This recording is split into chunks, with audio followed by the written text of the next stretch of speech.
सर्वप्रथम सभी सम्मानित साथियों को सादर प्रणाम। मेरा नाम लाल बहादुर है। मेरी शैक्षणिक योग्यता MA public administration, MA history, BEd व बीएड है। मैं ज़िला सिरसा से संबंध रखता हूँ। सिरसा जिला का मुख्यालय सिरसा शहर में है और सिरसा शहर उत्तरी भारत का एक जाना पहचाना शहर है, जिसमें प्राचीन सरसाईनाथ मंदिर, डेरा सच्चा सौदा, डेरा राधा स्वामी, डेरा बाबा भूमन शाह, तारा बाबा कुटिया, चौधरी देवीलाल यूनिवर्सिटी जैसी संस्थाएं काम कर रही हैं। इसके साथ साथ ये उत्तरी भारत की बहुत ही मशहूर कपास मंडी भी है। वर्तमान में मेरा कार्यस्थल राजकीय प्राथमिक पाठशाला रिसालिया खेड़ा है, जहाँ पर मैं प्राथमिक शिक्षक के रूप में कार्यरत हूँ। और प्राथमिक शिक्षक के रूप में मेरा कुल जो अनुभव है वो 16 वर्ष का है।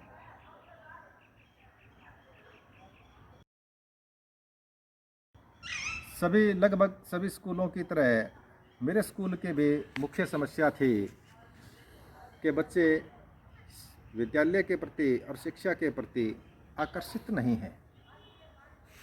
उनको किसी न किसी तरह का मोटिवेशन दे के, किसी न किसी तरह का दबाव बना के स्कूल में भेजा जाता है और फिर वो वहाँ पे अधूरे मन से पढ़ाई करते हैं, जिससे कि हमें पढ़ाई के वो प्रतिफल नहीं मिल पाते जो अपेक्षित हैं। इसके लिए मैं शुरू से ही थोड़ा नवाचार का आदी हूँ। सन 1999-2000 में जब DPEP ने कुछ चुनिंदा स्कूलों को चाइल्ड फ्रेंड एलिमेंट्स बनाने के लिए ग्रांट दी थी, क्योंकि मैं इसी गांव का हूँ, तो मैं इसी स्कूल का विलेज एजुकेशन कमेटी का सदस्य था और इनोवेटिव चाइल्ड फ्रेंड एलिमेंट्स बनाने का जिम्मा जो है मुझे सौंपा गया। तो मैंने कुछ एक चीज़ें नई की, जैसे आप देख रहे हैं ये ब्लैक बोर्ड है जो पेड़ की शक्ल में है, जो बच्चों के बैठने का चबूतरा है ये ट्रेडिशनल ना होकर डी शेप्ड है। एक अन्य चबूतरा है वो हेक्सागोन शेप में था।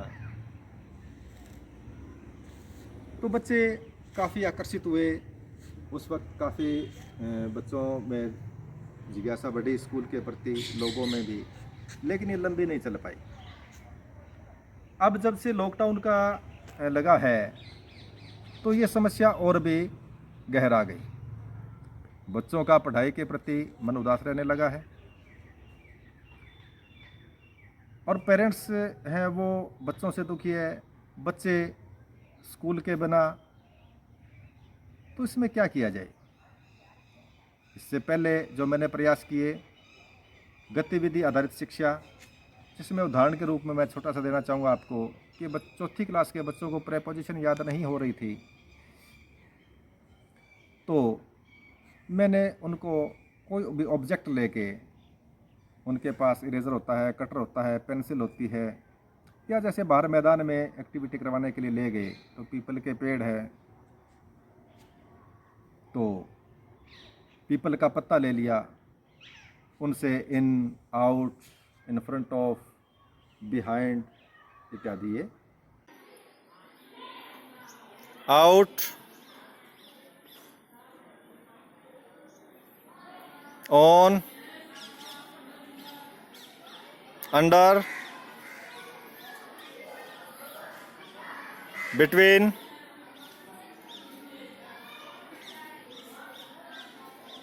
इत्यादि ये एक्टिविटी के रूप में याद करवाया। तो बच्चों ने बहुत अच्छा रिस्पांस दिया। इसी तरह 5 अक्टूबर 2019 को से नो टू पॉलीथीन टॉपिक था, उस पे बच्चों से चार्ट बनवाने थे। तो सबसे पहले जब मैंने बच्चों के सामने ये बात बताई तो बच्चों ने कहा, सर इसका उद्देश्य क्या है? तो मैंने उद्देश्य बताया भी पॉलीथीन कम से कम प्रयोग करना, पॉलीथीन कम से कम फैलाना। तो इससे बच्चे बोले सर चार्ट बनाने से पॉलीथीन कैसे कम होगा, ये तो कम जब होगा जब हम पॉलीथीन का प्रयोग ही कम करेंगे। मुझे बच्चों का आइडिया बहुत अच्छा लगा। मैंने जिन जिन बच्चों के घर पे अखबार की रद्दी थी, कुछ स्कूल में थी, कुछ मेरे अपने घर पे थी, वो रद्दी अखबार मंगाए, बच्चों को कागज़ के लिफाफे बनाने सिखाए, 5-5 लिफाफे हर बच्चे को दिए।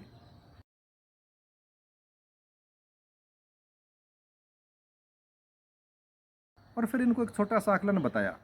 मेरा गांव काफ़ी बड़ा है, लगभग 1200 की घर है, और हमारे बेल्ट में हर घर, हर परिवार सप्ताह में कम से कम एक बार, सोमवार को, मंगलवार को, शुक्रवार को या शनिवार को, किसी भी एक बार को वो भगवान का प्रसाद चढ़ाता है। वो प्रसाद 5 या 10 रुपए का होता है और पड़ोस की दुकान से लाते हैं, और लाते मोस्टली बच्चे ही हैं।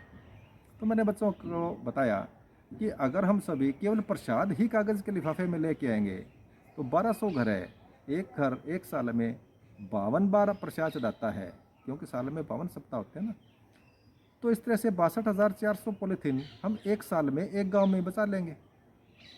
तो बच्चे इससे बड़े मोटिवेट हुए, उन्होंने बड़ी रुचि दिखाई। लेकिन इन दोनों ही चीज़ों का समाज की तरफ से और पेरेंट्स की तरफ से कोई विशेष रिस्पॉन्स नहीं आया जो आना चाहिए था, क्योंकि उनका मानना है कि ये चीज़ें पढ़ाई से अलग हैं, ये मास्टर जो है ये बेकार की चीज़ें करवा रहे हैं, इनसे कोई फ़ायदा नहीं। उनके दिमाग में पढ़ाई का वो ट्रेडिशनल तरीका है कि एक तो वो पढ़ाई मानते ही सिर्फ किताबी ज्ञान को है, दूसरा उनके इमेज ये बनी हुई माइंड में कि अध्यापक और शिक्षक का जो नाता क्या होता है कि अध्यापक चेयर पे बैठे, हाथ में एक मोटा डंडा हो और बच्चे की अध्यापक के सामने बोलने की हिम्मत ना हो। जबकि बाल मनोविज्ञान ये नहीं कहता, व्यवहारिकता ये नहीं कहती, नैतिकता ये नहीं कहती। अब वो कहते हैं हमने तो ऐसा कहीं और देखा ही नहीं। तो ये समस्या थी। अब जब से मैं पिछले काफ़ी दिनों से इनोवेटिव पाठशाला से जुड़ा, वहाँ पे ये चीज़ें पेरेंट्स को बताई, बच्चों को दिखाई, तो उनको बड़ी तसल्ली हुई। उसके बाद ये जो मैंने 5-7 वेबिनार अटेंड किए, मैं विशेष तौर पे मंजीत सर जी के द्वारा जो बताया गया, उसमें जो बताया गया 12 महीने खाओ आम वगैरह, जो हमारी व्यवहारिक चीज़ें थी वही इस स्तर पे बताई गई। तो लोगों को लगा अभी वास्तव में ये तो चीज़ बहुत अच्छी है भाई, इससे हमारे बच्चे तो लाभान्वित हो रहे हैं, बच्चे तो रुचि ले ही रहे हैं पढ़ाई में। अब साथ के साथ ये चीज़ काम की है, इसीलिए तो इतने इतने बड़े लोग, इतनी इतनी बड़ी संस्थाएं इनको मान रही है, इनको बता रही हैं। तो इन दोनों एजुकेशन इनोवेटिव पाठशाला ऐप के माध्यम से और जो हमारे वेबिनार में हमारे जो प्रशिक्षकगण हैं उनके द्वारा दिए गए ज्ञान से जब मैंने खुद कुछ सीखा, खुद को एप्रिशिएटेड महसूस किया, मोटिवेटेड महसूस किया, और वो बात जब पेरेंट्स को और स्टूडेंट्स को बताई तो उनको बहुत फ़ायदा हुआ।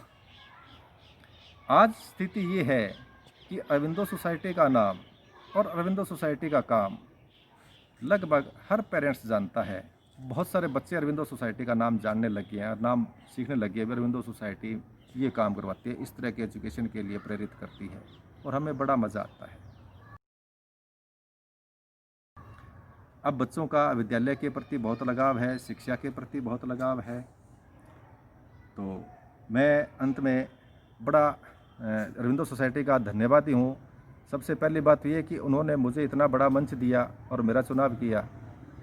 दूसरा कि हमें इनसे मोटिवेशन मिला, एप्रिसिएशन मिला, और हम सबसे ज़्यादा फ़ायदा हुआ है वो बच्चों को हुआ है कि वो इससे मोटिवेट होके, एप्रिशिएट होके पढ़ाई में रुचि दिखा रहे हैं। तो अब मैं नहीं समझता कि किसी सी भी चीज़ में हम कम हैं कि हमारा जो विद्यालय है ये राजकीय प्राथमिक पाठशाला सालियाखेड़ा कम से कम डिस्ट्रिक्ट लेवल पर रोल मॉडल हो, हम क्लेम करते हैं ये। धन्यवाद।